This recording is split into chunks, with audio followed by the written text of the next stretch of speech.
fellas. Today I'm going to answer a question that I get frequently, and it is, why don't I have a weapon-mounted light, or a WML, on my concealed carry pistol? Why don't I carry one? Why don't I use one? And it deserves a longer explanation. It's not something I can just answer quickly, especially with a topic as volatile as this, because the current standard, it's not the current standard, but people get pretty passionate about their equipment and what everyone else needs to use because that's what they use. So in order to give you a good reason, it needs to go in depth a little bit, and I even brought in a subject matter expert for this topic. Keep in mind, I'm not trying to change your mind. You do whatever's best for you. I'm simply answering the question I get and to the why of the reason I don't use a WML. All right, before we get into this topic, let's lay down some ground rules. And this is going to help you understand a little bit. First ground rule, this is from a civilian perspective, not a law enforcement perspective, not a military perspective, not a grid down WROL perspective. This is life as normal. I'm walking around on the street, civilian perspective. I carry a concealed handgun. That's the perspective here. That's the format for why I don't carry a WML on my handgun. Okay, so that's first. Second is listen. Just listen before you get in here and start smashing keys on the internet. Just listen. That's all you have to do is listen. If you don't like it, toss it out, or move on with your life. Not a big deal. A lot of people were curious about this, and a lot of my buddies do the same thing I do, and I'm simply explaining it to you. That's all. The why. Okay? So listen. Don't just get in there and smash the keyboard. A lot of times in this industry, we get so pigeonholed in one tactic or one piece of gear, and we just won't listen to anybody else because so-and-so told us this is what I need to have, and everybody else is wrong. It's training inbreeding is what it is.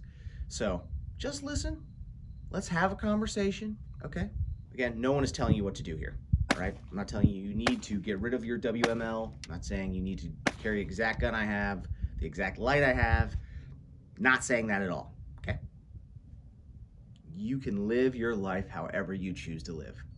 I really don't care. And then lastly, on the ground rules, this is not a naive take by me. I've taken a lot of classes. I've taken a lot of night classes. I've been in the gun industry for 11, 12 years now, trained all over the country, and I'm not doing this to brag. I'm doing this to give you a metric. A lot of guys that get on the internet and slam the keyboard don't even have a fraction of the experience I have. And that's okay. We're all on our own journey. I'm just saying, I'm not just saying this to supercharge the comment section. I'm not talking from a place of ignorance. I've carried a WML, a weapon-mounted light. I haven't done it. I've done both. I've talked to a lot of people about it. Again, it's not a place of ignorance. I have a lot of experience. But again, take it for what it's worth. You need to make a decision that's best for you. For this topic, I brought in a subject matter expert, and for all intensive purposes, that is the correct term to call him. Phil Groff is the owner of Vigor Training. Phil has been a buddy of mine for a long time. He's a training mentor. He's taught me a lot of great things. He teaches law enforcement and military all over the country, some of which on this topic specifically, which when we're talking WMLs, it's a different application for law enforcement and military, but he trains civilians as well. Today we're just talking about the civilian application of it. Phil is a great teacher when it comes to, he's a great teacher, but he's very good at dispelling the sex appeal, for lack of a better term, of the guns, the gear, the gun culture, the tactics. And he does a good job at bringing in a heavy dose of reality and facts. He's analyzed hundreds of gunfights all over the country, law enforcement and civilian. He's done papers on it. Again, he's very qualified to speak on this subject, and he does a much better job articulating my reason why than I could possibly do. I will still do it after he's done, but I'm going to let you listen to him first. Go ahead, Phil. Hey guys, Phil with Bigger Training. Ben asked me to come on a video and give you my thoughts on weapon-mounted lights for concealed carry application. And it's a topic of discussion that he and I have been in a back and forth, varying of opinions. Most of the time we agree, but over the years, my opinion on the subject has changed. At times I have carried my concealed firearm with a weapon-mounted light, and at times I have not.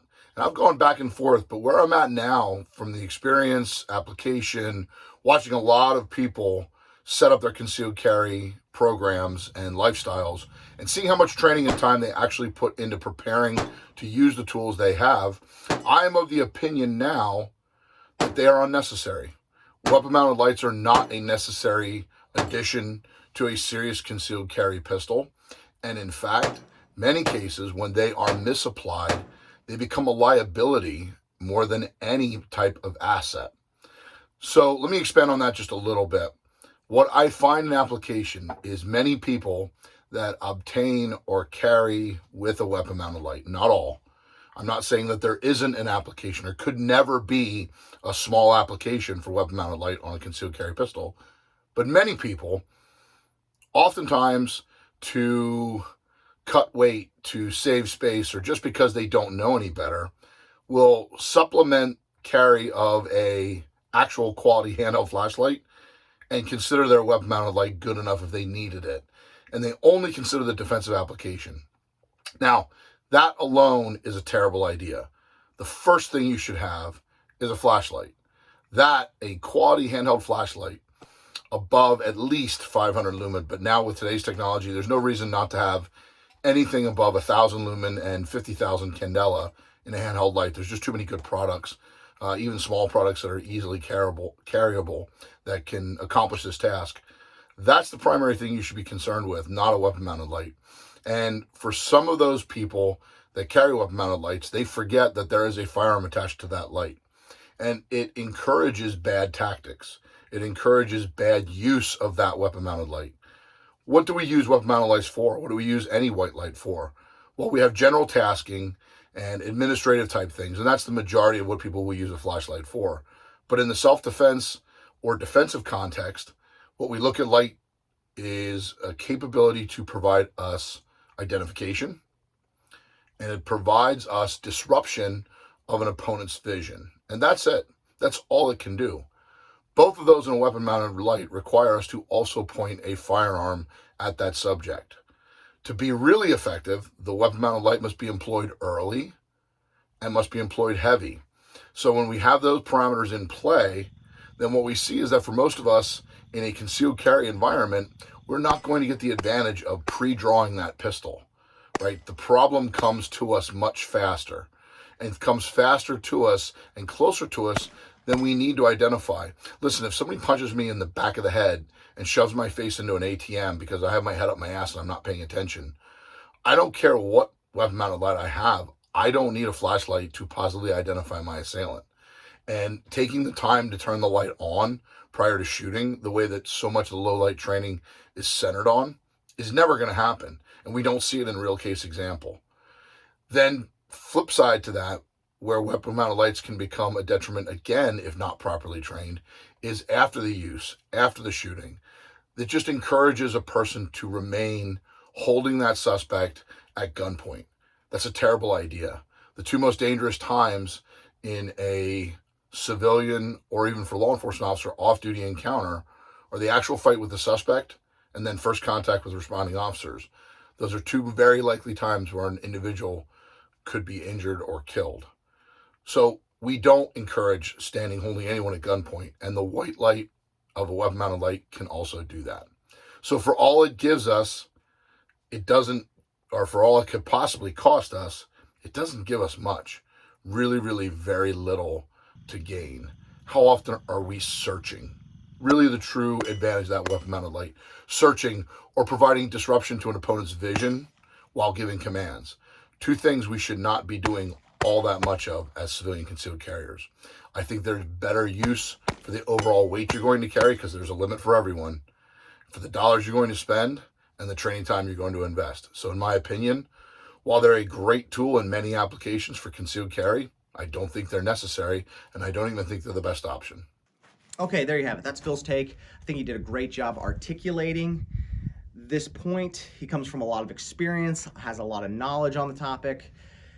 For me, I'm going to put it very simply for you guys. For me, the juice isn't worth the squeeze. The added bulk and the fact that my light is now slaved to my handgun and I cannot use them independently one another is a problem for me. I'd rather have less bulk and be able to use the two independently from one another. I firmly believe in having a light in my pocket whenever I go out the door. And it needs to be strong, it needs to be able to punch through fog, carbon, smoke. This one right here, all the B-roll that you saw today, this light was in it. This is the Cloud Defense Micro. Great light, rechargeable battery. I simply use this for the B-roll because I need to test this anyway. I typically carry a Surefire. So I'm not anti-light at all. I'm not anti-light. I have lights on my rifles. I have lights on my handguns when I'm carrying overtly or outside the waistband. Different application for battle rattle dress, for lack of a better term, right? But for a civilian application, walking around on the street, this is the ticket for me. Some of you are going to be like, oh, this guy's a moron, he's going to get killed in the streets. Okay, well, there's also people walking around with LCPs and J-frames and high points in their pockets, and they're doing just fine. So I like my chances, okay? Remember, guys, gear, equipment does not beat out training and experience. Training and experience beats gear. Gear is only a plus-up. And typically, the more skills, experience you have, the less gear you need to get a job done. So you can have all the gear, all the lights, all the lumens, all the candela, and if you never train this stuff, it does not matter. We do a lot of low light out here at JTAC Ranch, and the new guys that come out that have never done low light, it is literally like the first time they've ever shot in their lives.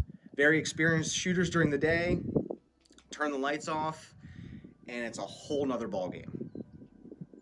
And it's gonna be like that for anybody. That's okay.